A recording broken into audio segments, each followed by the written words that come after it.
अच्छा, monkey pox के बारे में तो सुना ही होगा। अब ये भी सुना होगा कि कैसे दुनिया के अलग अलग देशों में फैलते जा रहा है। आपने ये भी सुन लिया होगा कि यह ज्यादातर अफ्रीकी देशों में पाया जाता था, लेकिन अब ये दुनिया के अलग अलग देशों में अलग अलग हिस्सों में पाया जाने लगा है। 20 से ज्यादा देशों में इसके मामले मिलने लगे हैं। लेकिन यहाँ पे सवाल ये है कि आखिर ये बीमारी अफ्रीका के जंगलों से निकल के पूरी दुनिया में कैसे फैल गई। चलिए, ज़्यादा टेंशन मत लीजिए, हम आपको बताते हैं कि आखिर ये बीमारी कैसे अफ्रीका के जंगलों से निकलते हुए पूरी दुनिया में फैल गई और कैसे इस बीमारी को लेकर के भारत का भी नाम जोड़ा गया, एशिया का भी नाम जोड़ा गया जब शुरू में इसकी खोज हुई। नमस्कार, आप देख रहे हैं इन खबर और मैं हूं आशुकेश तिवारी और आज मैं आपको बताने वाला हूं मंकी पॉक्स की पूरी कहानी के बारे में। 1950 के दशक की बात है। दुनिया पोलियो की बीमारी के खिलाफ जंग को लेकर गंभीर हो रही थी और इसी जंग को लेकर यूरोप और उत्तरी अमेरिका में वैक्सीन बना रही लैब्स को टेस्ट के लिए बड़े पैमाने पर बंदरों की भी जरूरत थी। इसीलिए एशिया से बड़े पैमाने पर बंदरों की सप्लाई अलग अलग लैब्स को दी जा रही थी। 1950 के बाद साल आया 1958 का, जब डेनमार्क की एक लैब ने पाया कि मलेशिया से भेजे गए जो बंदर हैं उनमें चेचक जैसी एक रहस्यमयी बीमारी देखने को मिल रही है और वो जो बंदर है वो इस बीमारी से ग्रसित है। कोपनहेगन के स्टेट सीरम इंस्टीट्यूट ने जब इसकी जांच की तो पाया गया कि यह एक नया वायरस है जो कि अब बंदरों में और जानवरों में फैलते हुए नजर आ रहा है। वैज्ञानिकों ने इसे मंकी पॉक्स का नाम दिया।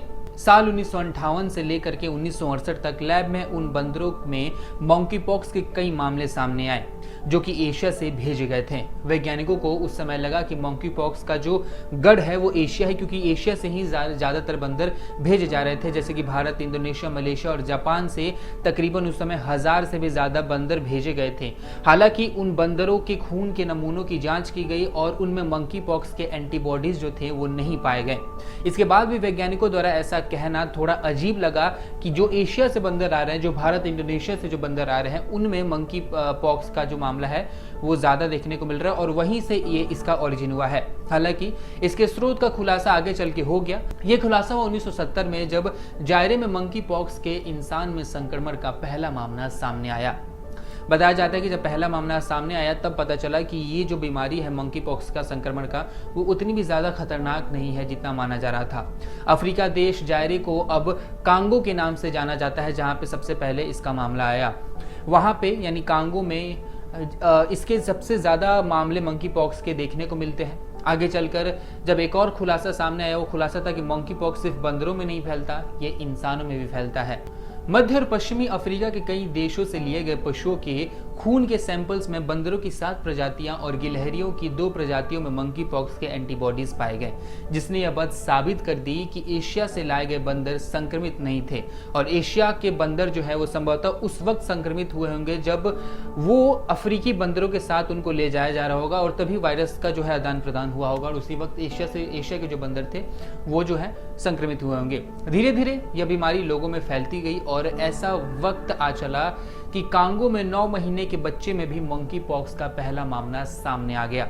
हालांकि बच्चे को ठीक होने में 2 महीने लगे, लेकिन जब डॉक्टर ने उसे डिस्चार्ज करने के बारे में सोचा तब उसे खसरा हो गया और जिसकी वजह से उसकी मौत हो गई। हालांकि अफ्रीकन कंट्रीज में ऐसा होता रहता है, बहुत ही ज़्यादा गरीबी है, बहुत ही ज़्यादा महामारी है, वहाँ पे लोगों को मंकी पॉक्स होना और उससे रिलेटेड वायरल इन्फेक्शन होना बहुत ही आम बात है।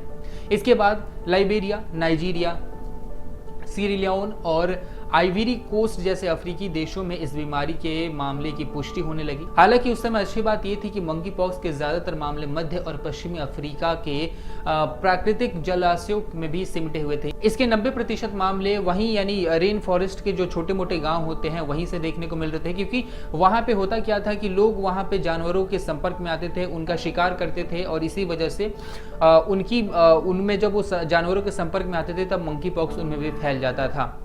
ऐसे ही धीरे धीरे जब उनमें फैलना शुरू हुआ, लोग वहां पे गए और लोगों से ये वायरल इन्फेक्शन दुनिया के अलग अलग देशों में भी फैलता गया। अभी 20 से ज्यादा देशों में फैल गया यह इन्फेक्शन। अमेरिका में साल 2003 में मंकी पॉक्स के 82 मामले सामने आए थे।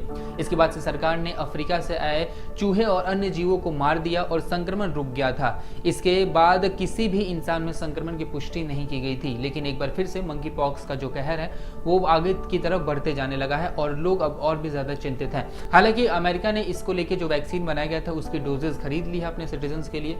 इसका इलाज हो सकता है, बहुत ही आसानी से हो सकता है, लेकिन इसका संक्रमण बहुत ही ज़्यादा, ऐसा कह सकते हैं कि फैलने में बहुत ही ज़्यादा रिलायबल है और ये ठीक होने में भी थोड़ा टाइम लगाता है। लेकिन ये भी बताया जाता है इसके साथ साथ कि जो चेचक का टीका दिया जाता है, जो चिकन पॉक्स का टीका दिया जाता है, उसी टीके का इस्तेमाल भी आप मंकी पॉक्स के टीके के तौर पे कर सकते हैं, लेकिन वो बस 80% कारगर होता है। लेकिन इसका मतलब ये नहीं कि इसका टीका नहीं बना है, टीका बना हुआ है।